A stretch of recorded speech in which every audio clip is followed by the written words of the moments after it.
This is like, of course this character turns into an asshole, but this is the one like chapter in the book where I was like, God, this is so cheesy. I don't want to hear. But you know, it's like sometimes you feel cheesy. It's fine to really like someone and have a really good time.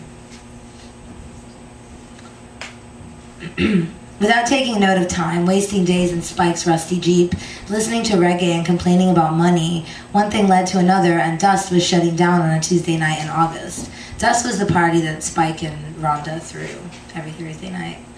Drunkards, swayed and blown out motherfuckers wrestled with reality through the kindest, friendliest handshakes I had felt in years.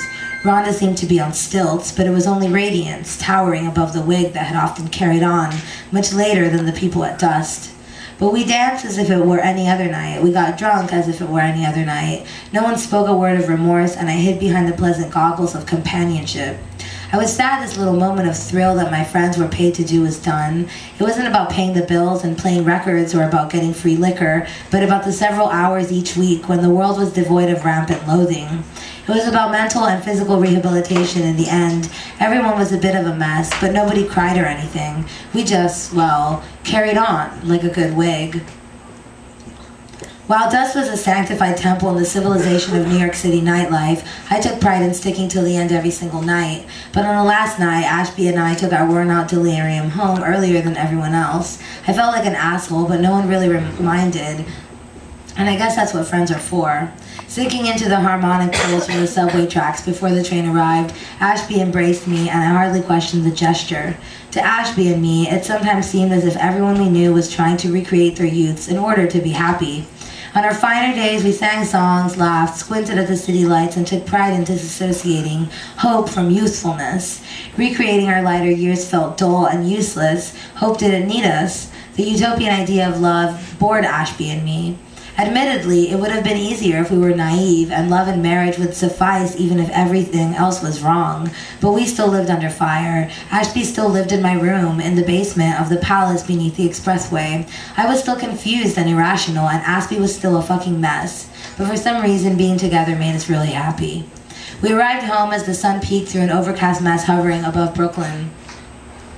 Scuffling under the sheets for Ashby's hands that night, I fell asleep while an inner victory made its way through my veins. My room had no windows. We worked temp jobs from home and bar jobs at twilight, so the difference between day and night was hardly noticeable. I awoke in a cold sweat with my face nuzzled into Ashby's collarbone. I inhaled before consciousness struck me, and I smelled the splendor of a human body that lay in my sheets for the same reason I did.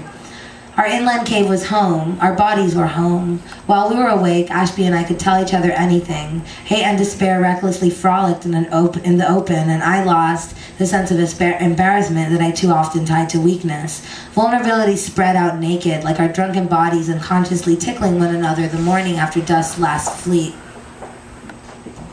One of Ashby's eyes slowly opened and caught me staring at the rise and fall of his chest as we both pretended to sleep.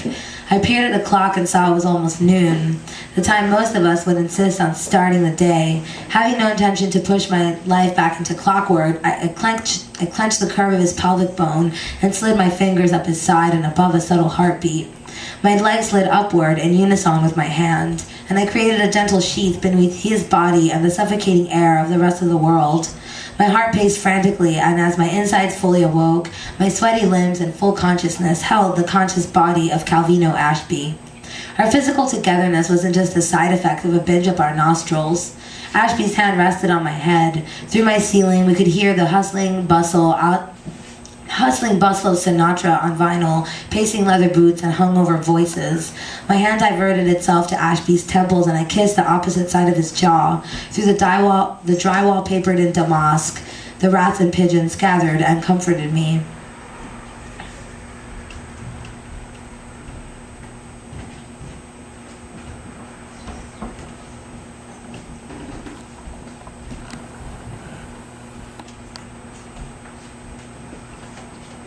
Do you want me to just finish the chapter?